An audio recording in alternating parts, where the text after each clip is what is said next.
Bismillahirrahmanirrahim. Assalamualaikum warahmatullahi wabarakatuh.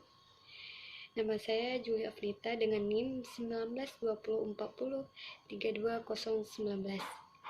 Saya mahasiswi dari Universitas Islam Negeri Sunan Kalijaga.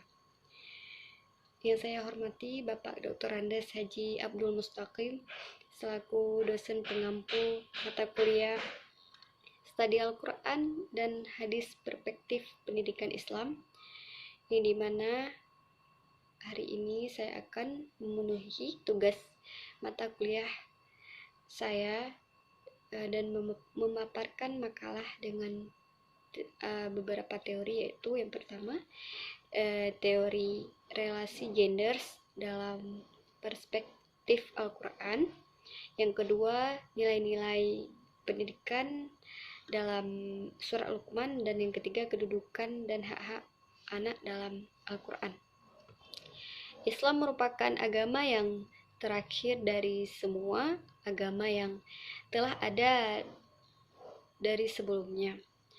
Islam agama yang rahmatan lil alamin, yang sebelumnya Islam dibawakan oleh Nabi Muhammad SAW yang diwahyukan oleh Allah sebagai ajaran Islam yang berisi segala pedoman hidup umat manusia, yang mengatur segala hubungan manusia dengan Tuhannya. Dalam wacana relasi gender dalam perspektif Al-Quran, pada buku Women Studies Encyclopedia, Nasruddin berpendapat bahwasanya gender merupakan suatu konsep budaya yang berupaya membuat adanya perbedaan dalam hal peran, perilaku, mentalitas maupun pada karakteristik emosional antara laki-laki maupun perempuan yang berkembang dalam masyarakat. Al-Quran telah memberikan pandangan yang sangat optimis.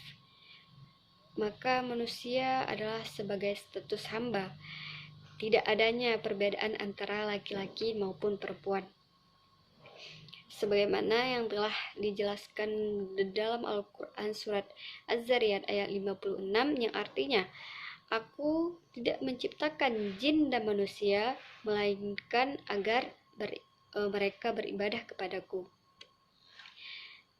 Nah, pada penjelasan tersebut pada ayat Al-Quran Az-Zariyat ayat 56, yaitu kedudukan manusia, yaitu seseorang perempuan di dalam Islam tidak sebagaimana diduga dan dipraktikkan adalah sebagian masyarakat, namun ada antara idealis maupun realita yang pada hakikatnya ajaran agama Islam telah memberikan banyak perhatian yang sangat besar terhadap kedudukan maupun pada posisi perempuan dalam ilmu agama, yang melandasi tidak adanya perbedaan antara kaum laki-laki maupun perempuan, hanya melainkan agar beribadah kepada Allah Subhanahu wa Ta'ala. Pada konsep relasi laki-laki maupun perempuan di dalam Islam dapat dilihat dan diukur dari adanya kategori yang telah melengkapi hal-hal berkaitan erat dengan ajaran Islam. Hal tersebut dapat dikategorikan dalam 3 hal, yaitu secara keseluruhan bisa mewakili Islam, yaitu ibadah, akidah, dan ketakwaannya. Oleh karena itu, tidak dapat kita lihat bahwasanya laki-laki maupun perempuan memiliki hak dan kedudukan yang sama. Yang membedakan mereka hanyalah ketakwaan seseorang kepada Allah Subhanahu wa Ta'ala. Dan teori yang kedua itu ada nilai-nilai pendidikan dalam surat Luqman. Yang pertama, pendidikan akidah. Pada pendidikan akidah ini menanamkan serta dapat mengantarkan anak ke arah nilai-nilai kepercayaan adanya pada rukun-rukun iman dan mengenal Allah, pada surah Luqman yang merupakan nasihat-nasihat terhadap anaknya yang ada pada ayat 12 sampai 19, yaitu yang pertama, larangan menyekutukan Allah. Luqmanul Hakim mengedepankan pendidikan tauhid kepada anaknya. Pada ayat ke-12 dan ke-13 terbukti pendidikan tauhid yang telah mendapatkan tempat pertama dari wasiatnya. Dan yang kedua, meyakini adanya tempat kembali. Pada ayat 14 mengandung isyarat bahwasanya sesungguhnya Allah Subhanahu wa taala merupakan Tuhan yang mengetahui segala sesuatu urusan hambanya. Hubungan anak dengan kedua orang tuanya sebatas perantara zahiriyah, wujudnya seseorang anak di dunia, sedangkan mengenai akidahnya, anak tidak berhak menyesatkan anak-anaknya. Sedangkan mengenai akidahnya, orang tua tidak berhak menyesatkan anak-anaknya. Dalam hal ini, Luqmanul Hakim berwasiat pada anaknya terakhir pada ayat 15 yang di akhir ayat 15 yang menjelaskan adanya balasan terhadap segala amalan perbuatan seseorang yang pada umumnya khususnya balasan atas rasa syukur hamba kepada Allah. Yang kedua itu pendidikan syariah. Pada pendidikan syariah ini menjelaskan bahwasanya cara menanamkan peraturan Allah tentang cara menanamkan nilai-nilai dan bagaimana peraturan perilaku terhadap hidup sesama manusia maupun yang berhubungan dengan Allah. Pendidikan syariah ini yang diajarkan Luqmanul Hakim kepada anaknya yaitu yang pertama, perintah mendirikan salat. Luqmanul Hakim merupakan pribadi yang sangat bertanggung jawab. Maka dari itu, Luqmanul Hakim menyuruh anaknya untuk mendirikan salat. Yang kedua itu perintah amar ma'ruf nahi mungkar.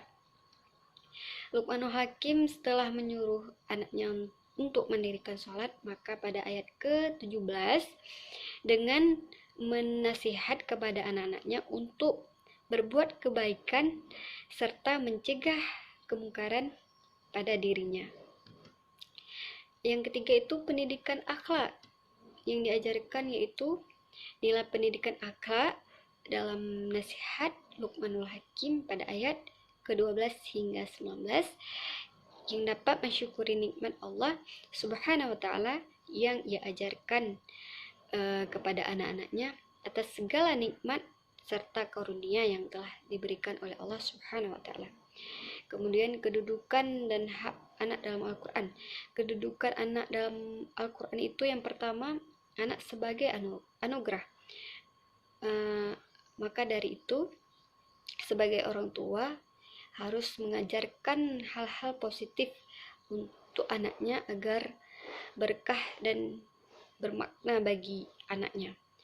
Yang kedua itu anak sebagai amanah. Anak merupakan salah satu amanah bagi orang tuanya, serta tanggung jawab yang harus dijaga, dirawat, serta dididik dengan kasih sayang yang sepenuhnya, yang merupakan calon-calon khalifah di muka bumi ini. Yang ketiga itu anak sebagai fitnah. Pada pandangan Al-Quran, anak adalah sebagai fitnah di sisi kehidupan keluarganya, sehingga fitnah sering diartikan dengan menguji orang tua yang sejauh mana oleh orang tuanya sanggup menerima amanah dari Allah Subhanahu wa taala. Kemudian ada hak anak dalam Al-Quran. Yang pertama itu hak anak untuk hidup. Anak merupakan amanah dari Allah Subhanahu wa taala, maka dari itu Islam mengajarkan dengan segala aturan-aturan dan pedoman yang telah ditetapkan dalam Al-Quran agar anak hidup dan tumbuh kembang hingga dewasa nanti sesuai dengan fitrahnya. Dan yang kedua, hak anak untuk beragama. Orang tua sangat berperan dalam kehidupan anak, yang membawa akan senantiasa berada pada fitrahnya, yakni sebagai muslim yang sejati. Maka didiklah anak-anaknya dengan mengarahkan agar anak menuntut ilmu agama serta berpegang teguh terhadap Al-Quran dan Sunnah Nabi. Yang ketiga itu hak anak untuk memperoleh pendidikan. Pendidikan merupakan hak dan kewajiban orang tua untuk anak yang harus anak peroleh melalui didikan orang tuanya. Sehingga orang tua harus mampu bertanggung jawab dalam menjaga kewajibannya untuk mendidik anak. Yang keempat, yang terakhir, yaitu hak anak untuk berpendapat. Sebagaimana telah kita dengar dan kita lihat pada kisah Nabi Ismail terhadap anak dalam Al-Quran surat Al-Saffat ayat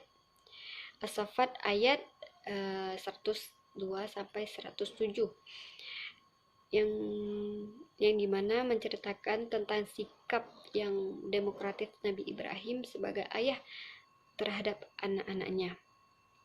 Ibrahim memberikan hak dan pendapat kepada anaknya tentang masalah tersebut dengan beliau mengatakan, "Bagaimana pendapatmu, Nak?" Nah, di situ beliau bersikap terhadap putranya dengan menunjukkan agar anak mengetahui bahwasanya beliau tidak pernah semena-mena terhadap anaknya. Dari pembahasan yang terakhir itu dapat kita simpulkan bahwasanya dalam Islam konsep relasi gender bukanlah hanya mengatur keadilan gender di masyarakat, tetapi mengatur segala pola relasi manusia, alam maupun dengan Tuhan. Maka dengan begitu manusia dapat menjalankan fungsinya sebagai khalifah, dan hanya pemimpin sukses yang dapat menjalankan derajat yang sesungguhnya. Pada ayat-ayat Al-Quran maupun Sunnah Nabi yang merupakan sumber utama dalam agama Islam telah terkandung adanya nilai-nilai yang menyeluruh yang telah menjadi petunjuk bagi kehidupan manusia dulu, sekarang, dan masa yang akan datang. Sekian penjelasan dari saya. Mohon maaf jika ada kekurangan. Kekurangan itu hanya datang dari saya dan kelebihan itu hanya datang dari Allah Subhanahu wa Ta'ala. Mohon maaf ada kekhilafan ataupun kekurangan dari pemaparan hasil makalah saya. Saya akhiri. Assalamualaikum warahmatullahi wabarakatuh.